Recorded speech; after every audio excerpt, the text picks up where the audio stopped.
I'm Dominika Lissi. I'm a master's student from Gothenburg University in Sweden, and I'm from Germany. So, do you mind telling me how are you experiencing this talk and what are you thinking about the whole conference? I think it's a great conference. It's a great opportunity to get to know researchers that are very influential in the field, and I like the atmosphere. It's very open, and I learn a lot. It's great. Thank you very much. So Eric, are you liking the conference? How's it going? I'm very much enjoying being here with all of you, and this very special occasion today. And I think it's wonderful with the weather. A lot of people have shown up, and the presentations I find very interesting. It's great so far. So do you mind speaking about the importance that this specific doctoral program has to you? Sure, I was really not only pleased but also honored to be invited, because this is, at least at the moment, this is the only such program in Europe, and I think the importance is not only because this is a single one, but also because it has been initiated in sort of European periphery in a way, not one of the places where you would expect, and since it's organized here, it's fascinating how interdisciplinary, and also at least from what I can judge from the student composition, it has strong international tendency. I mean, international in the sense of welcoming students from all over, and also trying to engage faculties who are not only working in Portugal. And I think this is very important for several reasons. First of all, sex research is heavily marginalized in the sense that professionally this is not a great career move. It's not highly respected area of expertise in any of the social sciences. And secondly, there are very few opportunities for young people who want to enter into the field to actually get a specialty training. So this is actually, at the moment at least, the only such program.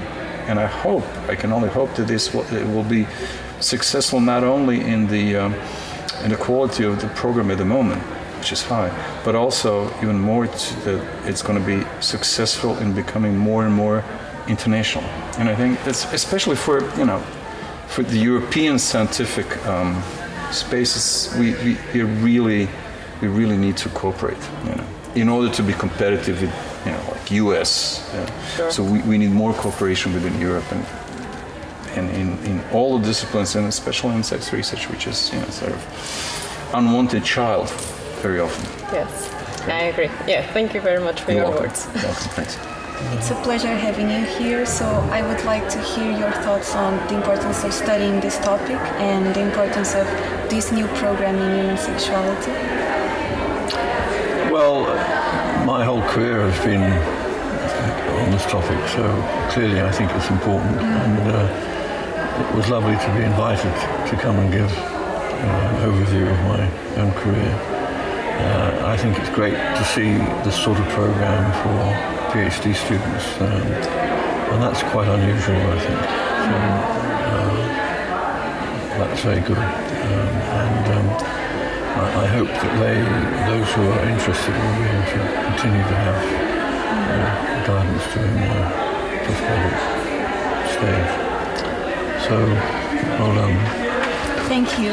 So it was a pleasure having you here. Thank you. Pleasure being here. Thank you. Thank you. And I was wondering, what do you think about the importance of studying human sexuality today, here, also in Portugal and around the world?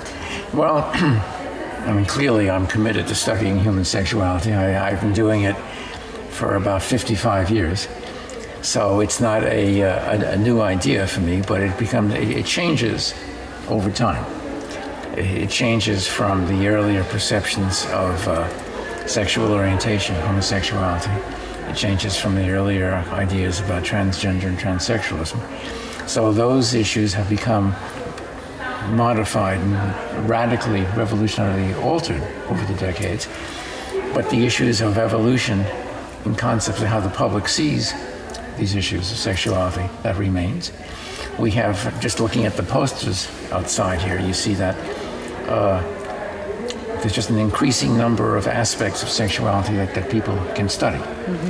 And that as more and more students go into the field, we'll find more and more aspects that can be researched, and then taken together, it'll give us a much better understanding of just what human sexualities really are. And the important thing overall, of course, is how they contribute to a sense of well-being and to how societies function. I mean, it's almost like a cliche to say how important sexuality is, for people. I mean, you need it for reproduction, you need it for pleasure, you need it for relationships, and for a long time, it has been sort of swept under the carpet and not really examined. And it's becoming increasingly examined over the decades. And I think a program like you have now in Porto is an example of how sexuality continues to come of age, and it continues to evolve. And more and more important educational centers that study it and train young people to do the research for the coming 30 or 40 years, then I think society generally is going to be improved, and people's sexuality and their understanding of who they are sexually is going to be increased. Okay, thank you very much. Well, thank you for having me here. Thank you. So, thank you for being here. It was a pleasure hearing you talk today. I think your talk was very inspiring. So, I think maybe if you want to leave a message for the new students and for the new generation of sex researchers. Well, I think today was amazing, and it's wonderful in this time when a lot of programs and struggle, and it's difficult to get one started. To see a new PhD program in human sexuality to start is wonderful news. And today was, I think, very inspiring for us as well as the faculty. I guess a message would be to enjoy the time, because being a PhD student is a privilege, and to enjoy it and be prepared that human sexuality is still a controversial topic, and there may be people that you can't talk to about it. I could never tell my family when I was doing my PhD what I was studying, but it's so important. I mean, sex research has so many important implications for people's mental health, physical health, well-being, and so just to work hard and have a good time as well. Yeah, I actually found it really interesting today, because it's unusual to hear your colleagues that you know well talk about their personal career. It's very unusual. When we go to conferences, we usually talk about the data, and often only one or two studies. Your current. So to have people talk about their career, like I've known Sasha Stolha for a long time from Croatia, and I did know some of what he said, but I didn't know a lot of his early stuff. And I think it was a perfect thing for students starting off to hear that people's careers are all, and there's challenges, there's difficulties. Yeah, it's all, and even though he especially talked about how difficult it can be if you have, very conservative critics of, one of my students actually was going to a conference in Croatia with me.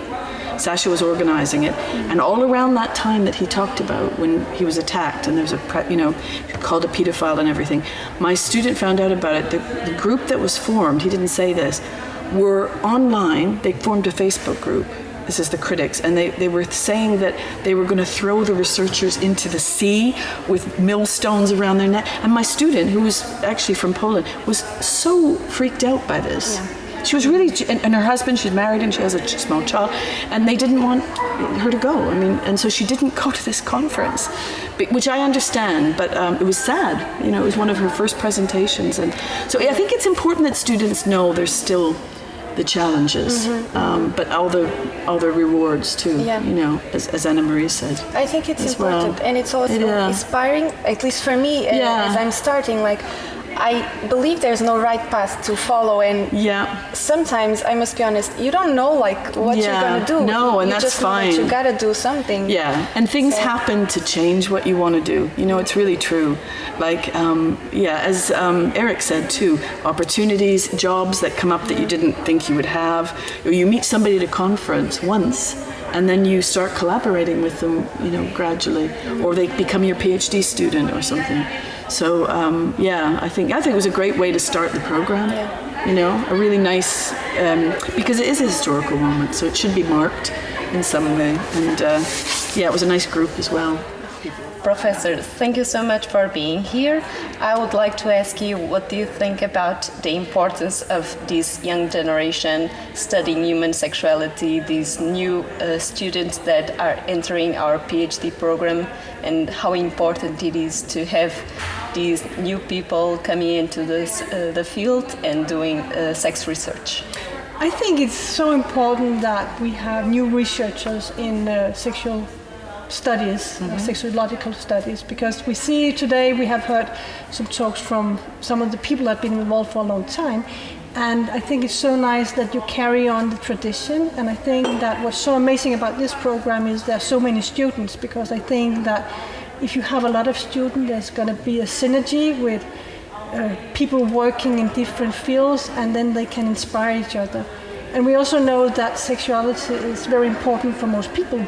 So it's so nice that if you have a good program, you will have more knowledge about sexuality and what it means to people. And you can, in the end, you might help a lot of people that might have problems, or you can make everyone more knowledgeable about what is sexuality, because there's still a lot that we need to study about the influence of biology, culture, social things, and psychological aspects. Yes. Okay. Thank you so much for your words. You're welcome. Thank you.